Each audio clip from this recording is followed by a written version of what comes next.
Oke, Assalamualaikum warahmatullahi wabarakatuh. Waalaikumsalam. Salaman dulu kita Pak Fatur. Ya, Oke, alhamdulillah gimana? ketemu lagi, Pak. Ketemu lagi ya, sudah lama ini. Berapa lama kelas kita berjauhan ya? Saya jauh Saya terus selalu, sama Pak Khair. iya selalu di depan, Pak Iya. Fatur di belakang kayak gitu. Iya. Gimana kabarnya?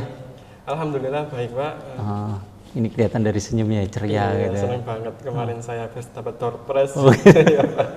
Iya. Dapat sepeda motor Dapat listrik ya? sepeda motor, Pak. Selamat ya atas itu keberuntungan. Ada teman-teman yang bilang kalau keberuntungan seumur hidup dipakai. Betul, Pak. Sekali itu ya. Satu kali seumur Satu hidup, kali mungkin, seumur Pak, ya. hidup. Oke, baik, Pak. jadi mungkin waktu yang tepat kalau Pak Fatur lagi senang, lagi bahagia gini. Nah, kita bisa melakukan percakapan pra-observasi. Ya. Jadi Pak Fatur, mungkin Pak Fatur sudah tahu ya tujuan kita bertemu hari ini, bahwa saya akan melakukan percakapan pra-observasi sebelum nanti saya melakukan observasi pembelajaran di kelasnya Pak Fatur. Oke. Jadi mungkin Pak Fatur tahu tujuan kita nantinya, kenapa sih harus dilakukan observasi pada saat proses pembelajaran gitu. Mungkin Pak Fatur tahu kenapa kita melakukan itu? Pastinya nanti biar lebih ini, Pak ya, biar saya nanti lebih kompeten untuk evaluasi saya dalam mengajar itu seperti apa itu ya, Pak ya. Mungkin itu. Jadi intinya untuk meningkatkan kapasitas, kompetensi Pak Fatur dalam proses pembelajaran seperti itu. Jadi saya harap nanti pembicaraan kita ini bisa produktif ya, bisa produktif gitu Pak Fatur. Nah, nanti rencana Pak Fatur itu kelas berapa yang mau diajar itu pada saat saya melakukan observasi itu? Ya, rencananya nanti kelas 12, Pak. 12 multimedia 3 yang sudah saya ajar beberapa pertemuan kemarin ya, Pak ya. Kenapa Pak Fatur memilih kelas 12 MM3? Mungkin Ya, soalnya ada alasan spesial gitu. Anak-anaknya juga cukup aktif dalam kalau misalnya saya ngasih pertanyaan-pertanyaan mereka cukup aktif, kemudian kelasnya juga nyaman, bersih seperti itu. Oh Pak. gitu, oke. Baik Pak Fatur. Kemudian nanti mata pelajaran apa yang Pak Fatur ajarkan ke mereka gitu? Ke anak-anak M3 tadi, Pak ya. Betul. Besok itu saya mengajarnya teknik pengolahan audio video, Pak. TPAV. Jadi Oke. produktifnya multimedia itu. Oke, jadi kelas 12 ya. Kemudian Kelas 12. KD apa yang mau diajarkan Pak Fatur nantinya? Untuk KD-nya besok itu teknik pergerakan kamera, Pak. Kenapa memilih KD itu Pak Fatur? Nanti biar teman-teman juga memang sudah saatnya untuk diajarkan itu, Pak ya. Selain itu juga biar teman-teman nanti Mungkin menarik paham. materi ini, Iya. menarik. Karena juga besok akan ada prakteknya, Pak. Oh gitu ya. Kalau biasanya anak-anak praktek itu mereka pasti seneng. Semangat Lebih gitu ya. semangat. Jadi kalau jadikan praktek itu, Iya. praktek bagus sekali kayak gitu ya. Saya rasa itu cocok dan juga menarik, Pak ya, Oke. untuk diajarkan. Nah, kemudian kemarin kan saya sudah dikirimin RPP Oh ya, sama Pak Fatur. Nah, RPP-nya itu sudah saya baca, kemudian saya pelajari, kemudian ada beberapa hal yang koreksi, saya berikan umpan balik. Iya. Apakah sudah diperbaiki itu? Sudah saya revisi, Pak ya, sesuai dengan feedback dari Pak Khairon kemarin. Saya sudah ini, Pak, permisi. Coba saya Tujuan lihat. pembelajarannya kemarin sudah saya perbaiki sesuai dengan yang jenengan arahkan. Kemudian ada tipe pembelajaran yang berdiferensiasi juga sudah saya perbaiki, sudah saya masukkan. Saya harap nanti akan lebih rapi, lebih bagus lagi, Pak ya, RPP-nya ya, Pak ya. Daripada yang kemarin masih berantakan sekali kayaknya ya. Tidak apa-apa, memang tujuan kita melakukan observasi ini kan adalah untuk melakukan perbaikan secara terus-menerus. Apalagi Pak Fatur kan masih muda, jadi kesempatan untuk berkembang itu masih sangat bagus gitu. Cepat menyerap biasanya kayak gitu. Ini saya lihat tujuan pembelajaran sudah diperbaiki, kemudian ini juga sudah LKPD sudah dimasukkan juga. Ya, sudah satu paket. Satu paket ya, udah bagus ini saya kira. Kemudian pembelajaran diferensiasinya juga sudah masuk ini saya kira. Oke, saya kira sudah cukup untuk perbaikan RPP-nya gitu Pak Fatur. Nah, kemudian kan tadi kita sudah bicara mata pelajaran ya, sama KD apa yang akan diajarkan gitu. Nah, nantinya Pak Fatur itu area mana yang ingin diamati atau diobservasi kayak gitu ya. Jadi area pengembangan yang ingin dicapai gitu. apa yang area mana? Saya berharapnya ya ini Pak ya, pembelajaran yang berdiferensi tadi. Soalnya saya juga baru menerapkan dalam beberapa pertemuan terakhir ini Pak. Saya mohon koreksinya nanti boleh diberikan feedback lagi untuk saya. Apakah saya sudah benar untuk menerapkan pembelajaran berdiferensiasi kepada anak-anak didik saya Pak? Sebenarnya pilihannya kan banyak ya, bisa Iya. dari manajemen Ada KSE pembelajaran, juga, kemudian KSE juga, kompetensi sosial emosional, kemudian ada pembelajaran berdiferensi.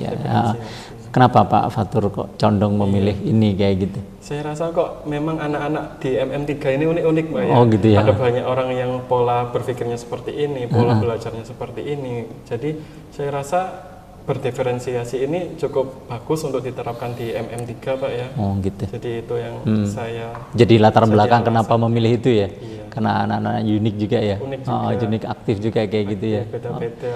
Jadi saya tidak sabar untuk melihat bagaimana nanti anak-anak itu berinteraksi dengan Pak Fatur sebagai guru kayak gitu ya. Iya. Kemudian nanti tujuan pembelajarannya apa Pak Fatur ketika nanti selesai belajar mengenai materi KD pergerakan kamera ini yang Pak Fatur harapkan apa kayak gitu? Saya harapnya nanti di anak-anak didik saya nanti mampu ya Pak ya, mampu membedakan 8 teknik pergerakan kamera itu seperti apa. Kemudian juga selain mengenal 8 pergerakan tadi, mereka juga bisa menerapkan Pak ya, menerapkan tentang teknik pergerakan kamera dengan baik, sehingga nanti anak-anak juga selain berdiskusi mereka juga bisa langsung praktek Pak. Itu akan saya tunjukkan ke Pak Khoirul, saya tampingi juga. Oke. Kemudian itu Pak Fatur yang jadi pertanyaan saya selanjutnya itu, pasti Pak Fatur sudah menyiapkan strategi kan nanti ya? Strateginya apa? Atau strategi untuk pembelajaran berdiferensiasi ini seperti apa Pak Fatur nanti? Sejujurnya kalau dalam beberapa waktu ini saya sudah memplot anak-anak sih Pak. Saya sudah membagi satu kelas MM3 ini menjadi 5 kelompok, yang mana itu dalam 5 kelompok tadi sudah saya bagi juga anak-anak yang fokusnya pada auditori, proses pembelajarannya yang mereka suka mendengarkan musik atau audio-audio, dan juga saya juga sudah membagi mereka pada kelompok yang visual, yang suka ya baca komik atau yang seperti itu, yang lihat-lihat visual. Saya juga sudah membagi mereka menjadi kelompok yang suka kinestetik, yang gesit-gesit itu Pak. Suka bergerak kayak gitu ya? Iya, sudah saya plot dari awal 3 tadi, auditori, visual, dan juga kinestetik, sehingga nanti harapannya adalah dari 3 plot tadi nanti bisa benar-benar menghasilkan output yang sesuai dengan kemampuan mereka Pak. Kemudian model pembelajaran apa yang nantinya akan dipakai oleh Pak Fatur? Apakah pakai project based learning atau project based learning, sehingga nanti anak-anak benar-benar saya kasih project yang nanti mereka akan diskusi bareng, mereka akan mempraktekkan materi tadi secara berkelompok. Jadi memang langsung saya harapkan untuk ke anak-anaknya gitu Pak ya. Mereka yang berdiskusi mencari observasi sendiri tentang materinya dan yang lain sebagainya. Oke, keren sekali. Kemudian Pak Fatur, kalau kita bicara tentang pembelajaran berdiferensiasi itu kan ada diferensiasi dari sisi konten, kemudian dari sisi proses, kemudian dari sisi output atau hasil, apakah itu sudah disiapkan semua peralatan yang akan digunakan untuk pembelajaran ini? Sudah saya siapkan sih Pak. Sudah ada komputernya di lab nanti.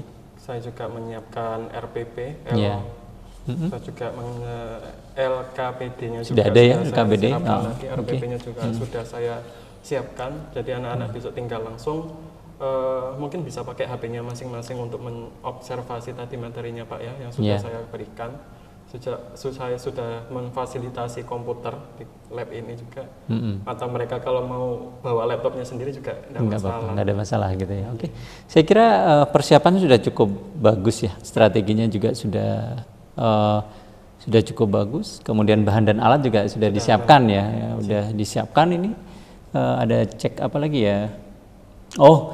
Kemudian kita harus sepakat nih Pak Fatur, kan tadi sudah dijelaskan ya, mulai dari tujuan, kemudian area atau concern yang ingin diobservasi atau ingin ditingkatkan, kemudian juga strateginya, peralatannya sudah kita bicarakan. Nah, kita yang belum sepakat itu kapan nih Pak Fatur siap untuk diobservasi nih kayak gitu? Kalau hari Selasa besok pripun Pak?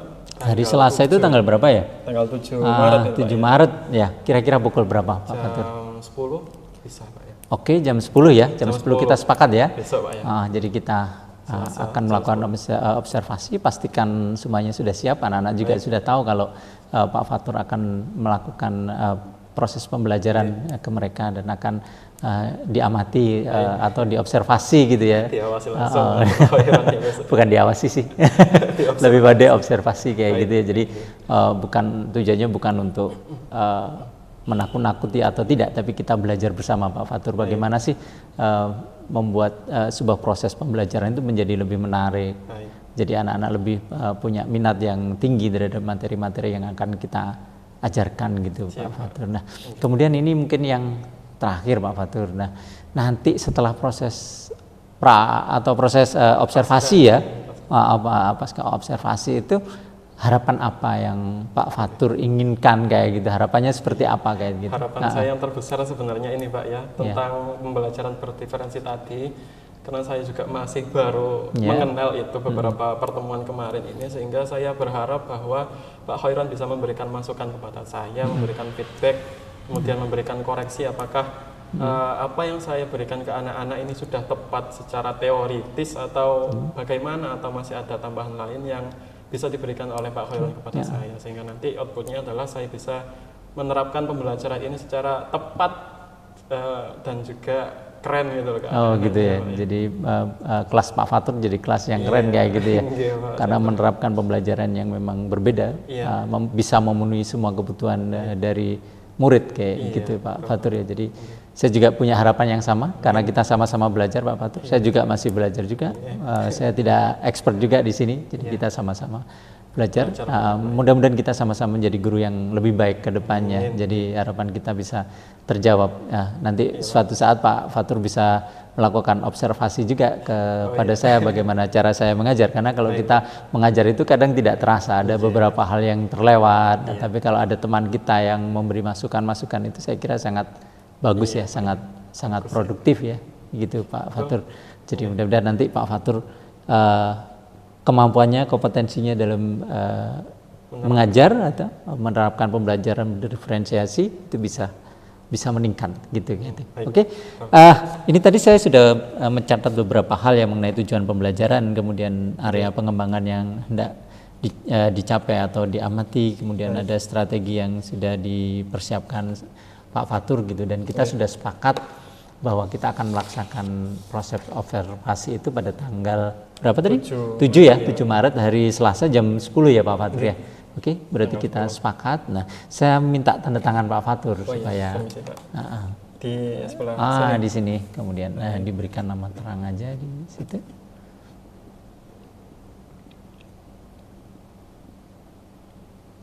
Oke. Terima kasih banyak Pak Fatur atas waktu yang sudah diberikan. Terima kasih. Jadi kita sepakat besok hari Selasa ya, tanggal 7 Maret tahun 2023 pukul 10 saya akan melakukan observasi pembelajaran terhadap Pak Fatur. Terima kasih. Ya, wassalamualaikum warahmatullahi wabarakatuh.